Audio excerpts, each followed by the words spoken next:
دیکھیے معاشرے کے اندر جو رخنے پیدا ہو جاتے ہیں، جو خرابیاں پیدا ہوتی ہیں، ان کے دو بڑے بڑے اسباب کو یہاں پر واضح کیا گیا ہے۔ ایک افواہوں پر عمل کرنا، افواہ پھیل گئی، بغیر اس کی تحقیق کیے کوئی اقدام کر دیا، کسی نے آ کر اڑا دیا کہ فلاں قبیلہ جو ہے اس کا لشکر آ رہا ہے حملے کے لیے۔ اب یہاں سے جو پہلے سے لوگ تیار ہو کر گئے اور وہ ابھی اپنے گھروں ہی میں تھے کہ ان پر جا کر پڑ گئے، اور ان کے اوپر جو ہے چونکہ وہ خبر تھی کہ وہ تیاریاں کر رہے ہیں اور وہ تمہارے اوپر حملہ کرنے والے ہیں، لہٰذا وہ پری ایمپٹیو اٹیک جو ہے، جو آج کل بش صاحب کی زبان پر بہت زیادہ لفظ ہے کہ ہم تو پری ایمپشن جو ہے وہ کریں گے، ہمارا حق ہے، تو وہ پری ایمپٹیو اٹیک کر دیا گیا۔ بعد میں معلوم ہوا کہ وہ تو خبر ہی غلط تھی، تو ظاہر بات ہے کہ اس پر یقیناً جو ہے وہ پشیمانی ہوئی کہ ہم نے ایک ایسا اقدام کیا کہ جو ایک غلط خبر پر مبنی تھا۔ اور اس کو یوں سمجھیے کہ اس معاشرے میں اس کے امکانات بہت تھے۔ جو لوگ ایمان لے آئے تھے اور جن میں ابھی ایمان پورے طور پر راسخ نہیں ہوا تھا، ان میں سے وہ لوگ بھی تو تھے نا جن کی پرانی قبائلی دشمنیاں تھیں۔ اب ایک شخص کا خیال ہے کہ میں اپنے اس دشمن قبیلے سے کوئی جو ہے انتقام لینے کی صورت پیدا کروں، اس نے خبر اڑا دی کہ فلاں قبیلہ جو ہے وہ تیاری کر رہا ہے مسلمانوں تمہارے اوپر حملہ کرنے کی، لہذا پیشتر اس کے کہ وہ اقدام کرے، تم جاؤ۔ اور اس نے گویا کہ یہ چاہا کہ وہ اپنا انتقام جو ہے اس کو لینے کا ذریعہ اسے بنا لے، کیونکہ ایسے لوگ ہو سکتے تھے ابھی جن میں ایمان راسخ نہیں ہوا تھا پوری طرح، جیسے کہ اسی سورہ مبارکہ میں آئے گا کہ قالت الاعراب آمنا قل لم تؤمنوا ولکن قولوا اسلمنا ولما يدخل الايمان في قلوبكم۔ یہ بدو کہہ رہے ہیں کہ ہم ایمان لے آئے، نبی ان سے کہیے کہ تم ایمان ہرگز نہیں لائے ہو، ہاں یوں کہہ سکتے ہو مسلمان ہو گئے، ہم نے اطاعت قبول کر لیے، اور ابھی تک ایمان تمہارے دلوں میں داخل نہیں ہوا ہے۔ تو جب تک دل میں داخل نہ ہو تو انسان کے اعمال پر اس کا اثر نہیں ہوتا۔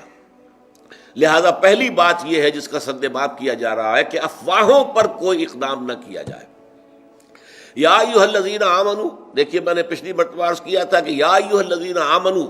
یہ صیغہ خطاب کا اس سورہ مبارکہ کی 18 آیات میں 5 دفعہ آیا ہے۔ اے ایمان والو، ان جاءکم فاسق بنبأ، اگر آئے تمہارے پاس کوئی فاسق، یعنی اگر تو کوئی متقی، بہت محتاط، راسخ الایمان، راسخ العقیدہ مسلمان خبر لے کر آئے تو اس پر تحقیق کی ضرورت نہیں ہے، لیکن یہ دیکھو خبر لانے والا کون ہے، اور وہ اگر پوری طریقے سے قابل اعتماد نہیں ہے، فاسق و فاجر ہے، پوری طرح ابھی ایمان اس کے دل میں داخل نہیں ہوا ہے جو اس کے اعمال سے ظاہر ہو جاتا ہے۔ ان جاءکم فاسق بنبأ، اگر ابو بکر صدیق کو خبر لائیں گے تو اس پر کوئی تحقیق نہیں کی جائے گی، اس لیے کہ وہ تو الصدیق ہے، ان کے بارے میں کسی جھوٹ کا، کسی غلط بیانی کا کوئی امکان ہی نہیں۔ لیکن ان جاءکم فاسق بنبأ، اگر آئے تمہارے پاس کوئی فاسق، کوئی بڑی خبر لے کر، نبا کہتے ہیں بڑی خبر کو، اہم خبر، فتبینوا، تو تحقیق کر لیا کرو، چھان بین کر لیا کرو، تفتیش کر لیا کرو، ان تصیبوا قوما، مبادا تم جا پڑو کسی قوم پر، کسی قبیلے پر، کسی لوگوں کے اوپر جا کر حملہ کر دو، حملہ آور ہو جاؤ، بے جہالت، لا علمی میں، تمہیں صحیح بات معلوم نہیں تھی، تمہیں غلط فہمی کے اندر مبتلا کر دیا گیا، ایک جھوٹی خبر کے اوپر تم نے اقدام کر دیا، فتصبحوا علی ما فعلتم نادمین، اور پھر جو کچھ تم نے کیا ہے اس پر تمہیں پچھتانا پڑے گی، ہم نے کیا کیا، بڑی غلطی ہوئی ہم سے، ہم نے حملہ کر دیا جبکہ ادھر سے کوئی اس طرح کی اسکیم نہیں تھی، بعد میں تحقیق سے معلوم ہوا کوئی ارادہ نہیں تھا، اور ہم نے یک طرفہ قدم اٹھا دیا، تو کتنی ندامت ہوگی۔ اگر چند لوگ بھی اس میں مارے گئے تو یہ خون ناحق جو ہے، قتل ناحق کی شکل بن جائے گی، لہذا پوری طرح تحقیق کر کے اقدام کیا کرو۔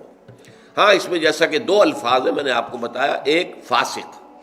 یعنی اگر مومن صادق ہے، پوری طریقے سے ایک انسان ہے جس کا پورا ماضی سامنے ہے، اس کا پوری شخصیت جو ہے ہمیں معلوم ہے کہ وہ محتاط آدمی ہے، متقی آدمی ہے، خدا ترس آدمی ہے، اس کی زندگی کے اندر ایمان کے مظاہر موجود ہیں، لہذا اس کی بات ہے تو پھر اس میں تحقیق کی ضرورت نہیں ہے۔ جیسے کہ آپ کو معلوم ہے کہ حضور کے انتقال کے بعد جو جھگڑا شروع ہو گیا تھا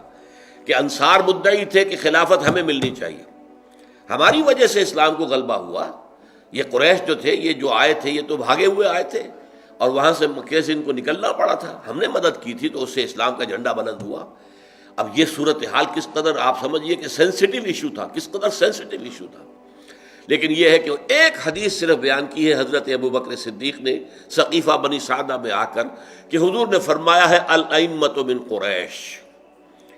امام قریش میں سے ہوں گے، بس بات ختم۔ کسی نے یہ بھی نہیں پوچھا کہ اے ابو بکر آپ جو کہہ رہے ہیں کوئی اور گواہ ہے آپ کا، یہ حدیث آپ کہہ رہے ہیں تو کوئی اور بھی ہے جس نے یہ حدیث سنی ہو؟ کچھ نے نہیں پوچھا، کیونکہ کہنے والا کون تھا؟ ابو بکر صدیق تھا رضی اللہ تعالی عنہ، جس کی شخصیت ہر شک و شبہ سے بالاتر تھی۔ تو اگر تو معاملہ ایسا ہے تو ٹھیک ہے، لیکن اگر یہ کہ کوئی شخص جو ہے مشتبہ قسم کا آدمی ہے، اس کی سیرت و کردار پوری طرح قابل اعتماد نہیں ہے، اور وہ بہت بڑی خبر لے کر آ گیا ہے، تو اس پر اقدام نہ ہو۔ اور پھر اس میں بھی نبا ان کا لفظ ہے، بڑا چھوٹی موٹی کوئی بات کسی نے بیان کی ہے، چلیے کوئی بات نہیں، لیکن ایسی بڑی خبر فلاں قبیلے والے تم پر حملے کی تیاریاں کر رہے ہیں، تو اس میں تحقیق کے بغیر کوئی اقدام کرنا درست نہیں ہے۔ اس میں یہاں تک فرمایا، حضور کی ایک حدیث بڑی پیاری ہے، کفا بالمرء کذبا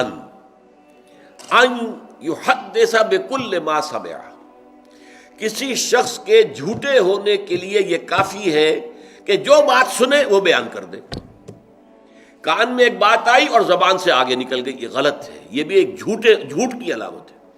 جو بات سنی ہے پہلے تحقیق کرو، دماغ میں لے کر جاؤ اسے، اور تحقیق کرو، تفتیش کرو، تبیین کرو۔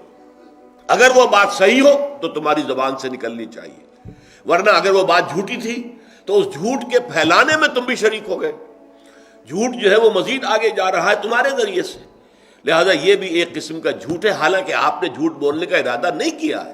آپ کی نیت جھوٹ بولنے کی نہیں ہے۔ بھئی میں نے یہ سنا ہے، بھئی یہ سنا ہے، اور اسی بنیاد کے اوپر آگے آپ بیان کر رہے ہیں، تو اس سے تو ظاہر بات ہے کہ اگر وہ جھوٹی ہے خبر تو گویا آپ ذریعہ بن رہے ہیں اس کے آگے پھیلانے کا۔ لہذا اس کے اوپر یہاں تک اس کو یعنی روکنے کے لیے انداز یہ اختیار کیا گیا کہ یہ بھی جھوٹ ہے۔ کفا بالمرء کذبا، کسی شخص کے جھوٹے ہونے کے لیے یہ بات کفایت کرتی ہے، ان یحدث بکل ما سمع، کہ وہ بیان کر دے ہر وہ شے جو اس نے سنی ہو، یعنی اس میں تحقیق اور تفتیش سے کام نہ لے۔